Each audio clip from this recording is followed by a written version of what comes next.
Hi guys, today we are discussing about some constitutional bodies. For our polity topic in our exam, three main set of bodies we discuss. First one is constitutional bodies, second one is non-constitutional but statutory bodies, third one non-constitutional, non-statutory but formed through some executive resolution. Okay, so here in this class we are discussing about three constitutional bodies: Election Commission of India, Union Public Service Commission, State Public Service Commission like Karnataka State Public Service Commission.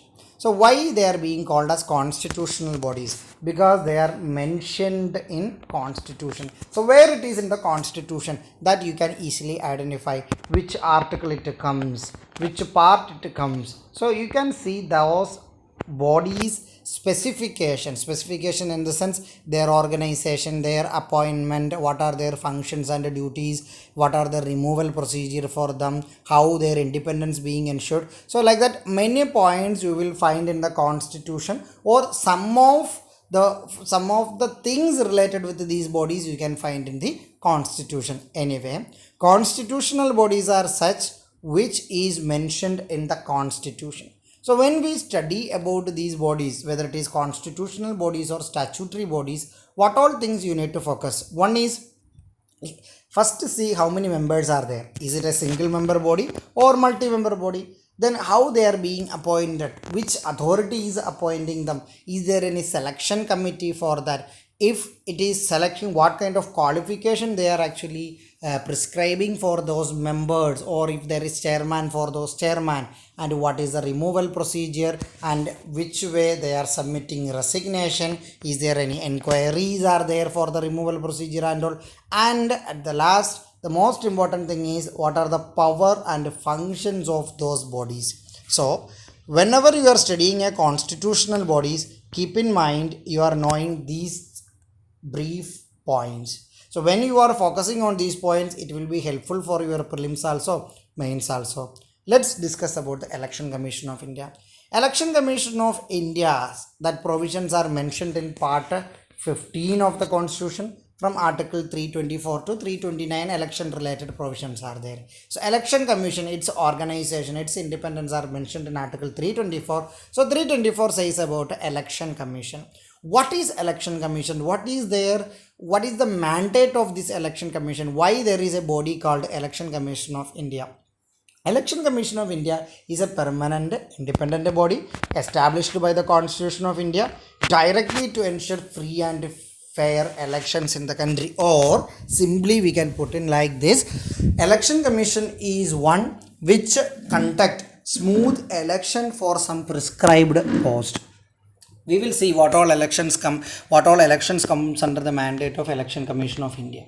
So the power of superintendence, direction, control of elections to parliament, state legislature, and the vice president and the vice president office are being conducted by the Election Commission. So Election Commission of India. Election Commission of India, see, the constitutional provision says like this: two things are there. One is, Election Commission of India shall consist of Chief Election Commissioner, so CEC, and such a number of other election commissioners, if any. So it is not must that there should be some other election commissioners, if any, as the president may from time to time fix. So the president can decide whether the election commission should be a single member body or it is a multi-member body. It is under the decision making power of president, we can say. So one thing is there, constitution is clear about it. Constitution says the election commission shall consist of CEC. So CEC must. So one election commissioner is must, though that particular person is called Chief Election Commissioner. The appointment of the election commission and other election commissioners shall be made by the president. That means the election commission, that includes the chief and its members, are appointed by the president. So constitution says like that. Let's analyze whether it is a single member body or multi-member body. We know that it is a multi-member body. One chief is there, chief election commissioner is there, two election commissioners are there, that's we know. Actually, when the constitution came into force in India in 1950, or 1949 January 26, and completely after the Republic time. So at that time, Election Commission of India consists of only one member, or it was a single member body. Only in 1989 up to January 1990, so hardly 2-3 months only, the membership increased from 1 to 3. Then from January 1990 again, that is reversed to a single member body. But again in October 1993, it made a multi-member body. So the meaning is this: as of today, Election Commission consists of 3 members, 1 chief and 2 election commissioners. So these provisions, these points are very important. So keep in mind, because in the prelims they may give actually multiple statement related with this. Chief election commissioners and 2 other election commissioners have equal powers, and they receive the equal salary, allowance and other perquisites which are similar to those of the judges of the Supreme Court. So 3 things are important in this sentence. One is chief election commissioner and other 2 election commissioners have equal powers. There is nothing like, okay, there is a chief election commissioner, so he is getting the most important, the prominent, others are just members. There is nothing like that. When it comes to the administration, they have equal powers, and see, they are receiving equal salary. It is not like information commission. In the case of information commission, we know chief information commissioners and other information commissioners are getting different salaries, but there is nothing like that in the case of election commission. And see what is their salary. Their salary is same as the judge of the Supreme Court. We know very recently, just before 1 year, the salaries of different constitutional posts increased. So judges salary also increased. Do check how much salary they are getting nowadays.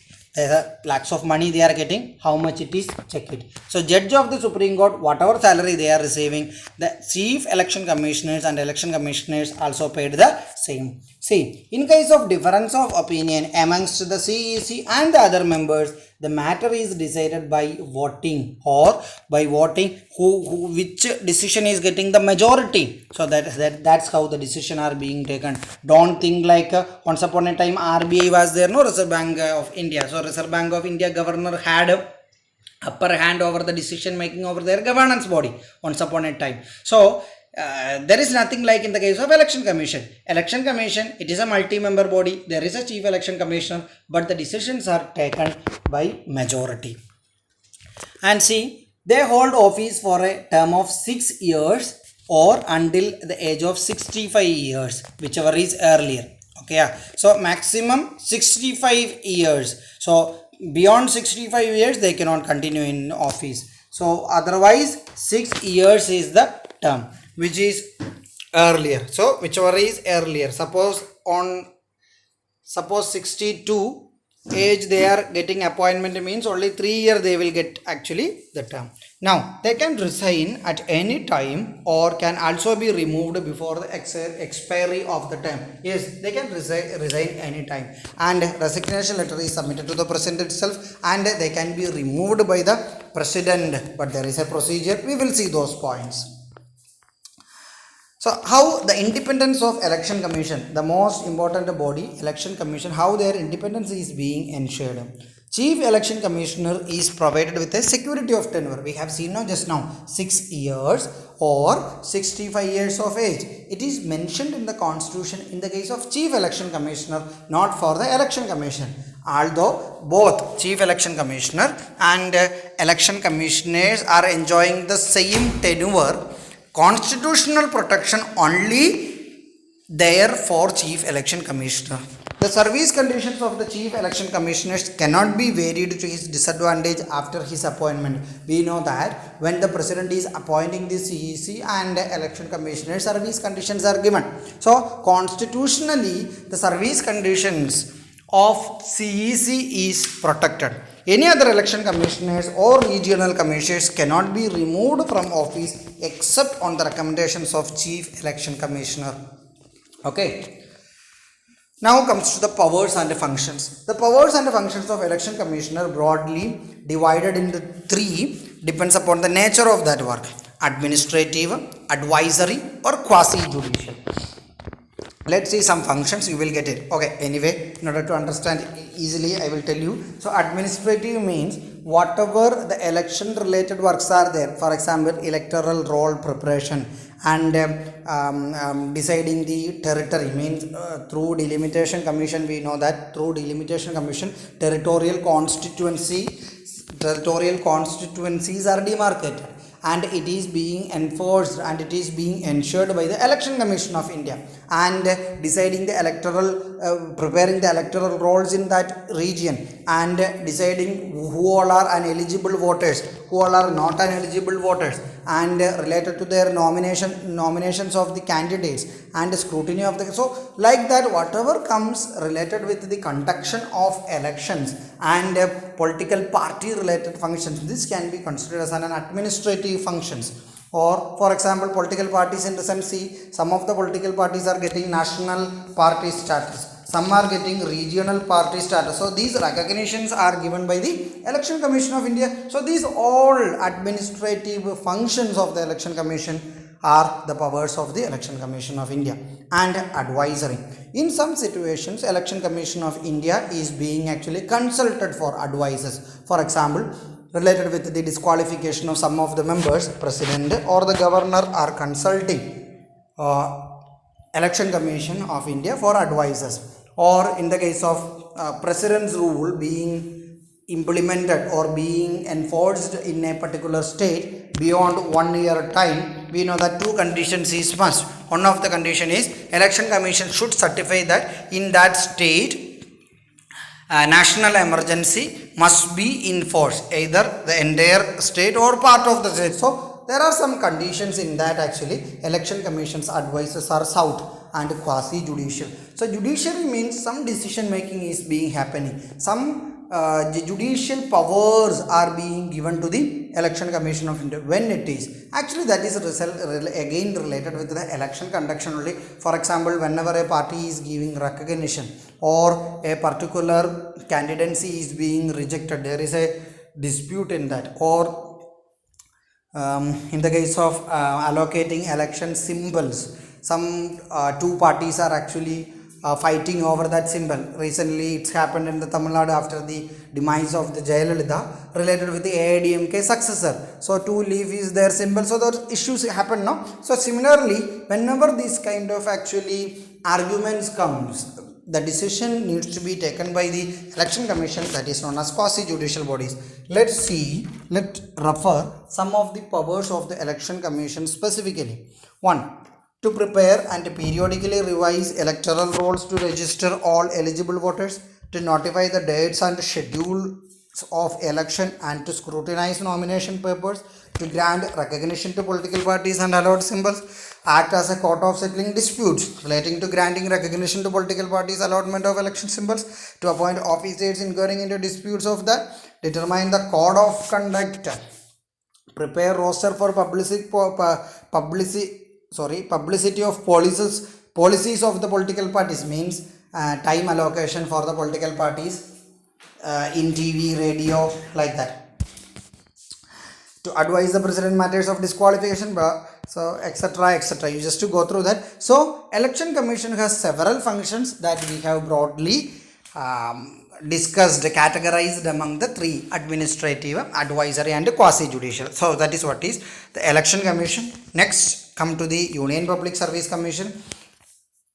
Union Public Service Commission, part 14 it comes. Union Public Service Commission also, State Public Service Commission also, SPSC, State Public Service Commission also. Most of the points are ditto same, only some minor variations are there, we will see. Okay, anyway, part 14 Constitution is discussing about UPSC, State Public Service Commission, and there is a provision for Joint Public Service Commission also whenever it is necessary. So part 14 it is there in services provision, article 315 to 323 it is services. So Union Public Services Commission comes there. So as we all know, what is Union Public Service Commission? It is the recruiting agency of the Union of India. Similarly, what is State Public Service Commission? It is the recruiting agency of the state. Okay, now there is a chairman and some number of members who are appointed by the President of India. So when it comes to the State Public Service Commission, it's the same. There is a chairman and some members. The count I will tell you. So some members, those are appointed by governor. So at the union level it is president, state level it is governor. And see this, there is no qualification mentioned for chairman or members in the UPSC. Similarly, there is no qualification mentioned for chairman or members of SPSC. See, we have seen in the case of Election Commission of India also, there is no qualification mentioned. Only thing is that there is a tenure, upper age limit is 65. So there, otherwise there is no qualification is mentioned.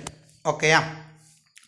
In the case of Union Public Service Commission also, there is no qualification mentioned, except one thing is there. What is that? 1/2 of the members, suppose 10 members is there, then 5, 20 members are there, then 10. So 1/2 of the members of the commission should be such a person who have held office for the last, for at least 10 years, either under the government of India or under the government of state. Simply 10 years government servant, either union or the state. Only half of the members should be from that category. Similar, the ditto similar provision is there for the State Public Service Commission also. And chairman and the members of the commission hold office for 6 years or 65 years of age. So similarly, as like election commission, no, chief election commission and other election commissioners can continue his office 6 years or 65 years. See, same provision is there for the Union Public Service Commission also. Similar provision we will see in the Comptroller and Auditor General. Later we will discuss that. Okay, so in the case of State Public Service Commission, 6 years remains same, but this upper age limit is not 65, it is 62. Now removal, president can remove. So in the case of chief election commissioners and other election commissioners, who can remove? President can remove. But in the case of removal of other election commissioners, advice or the suggestion or the particular that removal procedure should be initiated from the chief election commissioner itself. Okay, now comes to the removal of UPSC chairman or the members. President can remove chairman or any other members. Is there any reasons? Yes, there are some reasons mentioned in the constitution. What is that? If they had gone bankrupt, or during the term of office any outside employment they are going, or in the opinion of the president, he feels that they are unfit to continue in the office because infirmity of mind or behavior or misbehavior. So in the case of misbehavior, see, these are the two expansion of misbehavior. If he is considered or if he is concerned or interested in any contract or agreement made by the government of India or the government of state, or he is participating in any way the profit of such a contract agreement or in any benefit thereof otherwise than as a member and in common with other members of an incorporated company. Simply put in place, misbehavior means two things. One is government contract if he is involved in, because we know that he is a government servant. So as a government service, he is involving in the government contract means he may be using his influence, so he may behave in an unfair manner. That's why that point. Second one, some kind of company, see, as a Union Public Service Commission chairman or member, you can become a member of a company, maybe. So as a member of the UPSC, if you are becoming part of something, that is exempted. This is on personal capacity. On personal capacity, if you are some way involving in the profit of any contract or agreement, so that is also considered as a misbehavior. So in the case of misbehavior, we know that in the case of misbehavior, Supreme Court will inquire into that. They will actually suggest, they will give advice to the president whether he is considered to be done misbehavior and whether needs to be removed. Now comes to what all the provisions are there in the constitution in order to ensure independence. Okay, let's one more point. See, here we have said about the removal procedure for UPSC chairman and the members. Let's think about the State Public Service Commission. State Public Service Commission, the difference come, instead of State Public Service Commission also removal is done by the president. not by the governor. We know that State Public Service Commission appointment, chairman also, members also by the governor, but their removal is by the president. And the reasons for the removal is same in the case of State Public Service Commission also, including misbehavior related. Okay, but governor has the power to suspend the member or chairman during those investigation time. Okay, now what are the provisions are there in the constitution in order to ensure independence? The chairman or a member of the UPSC can be removed from office by the president only in a manner on the ground mentioned in the constitution. Therefore they can, and they enjoy security of tenure. Yes, there are some conditions being mentioned there. The conditions of service of the chairman or a member, though determined by the president, cannot be varied to his disadvantage after appointment. So once their appointment, their conditions cannot be varied. So that if that provision is not there, the political parties in the power, they may threaten those members. So the entire expense, including the salaries, allowance, pensions of the chairman and the members of the UPSC are charged on the consolidated fund of India. So that means the parliament, the political interest cannot play with that. The chairman of UPSC on ceasing to hold office is not eligible for further employment in government of India or state. So chairman of the UPSC won't get any government job. It is similar to controller and auditor general. CAG is also like that. No, once his term of office is over, he won't get any government job. Similarly, therefore, the chairman of the UPSC also. So, but member of the UPSC, see, member of the UPSC to the same office, it is not possible. See that. So member of the UPSC is eligible for appoint as a chairman of the UPSC or a State Public Service Commission chairman, but not for any other employment. So member of the UPSC won't get a second term. He can either appointed as a chairman of the UPSC or as a chairman of the State Public Service Commission.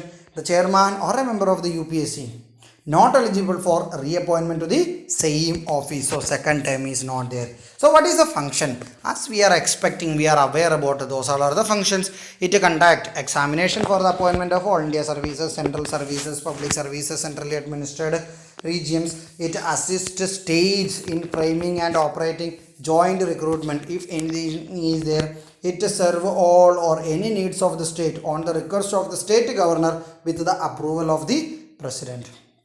Let's come to the State Public Service Commission.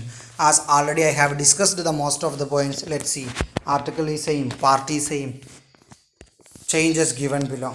So what are the changes? One is 62 year is the age limit appointed by the governor but removed by the president. Independence also. Almost all points are same. Let's see. The chairman and the members of the SPSC can be removed from the office by the president and on the reasons mentioned on the constitution. Conditions of the service conditions cannot be changed after their appointment to the disadvantage, and the entire expense charged on the consolidated fund of state. Keep in mind, in the case of UPSC, entire expense is charged on the consolidated fund of India. Here it is consolidated fund of state. And let's see the restrictions. The chairman of the State Public Service Commission is eligible for appointment as a chairman or a member of UPSC or as a chairman of any other State Public Service Commission.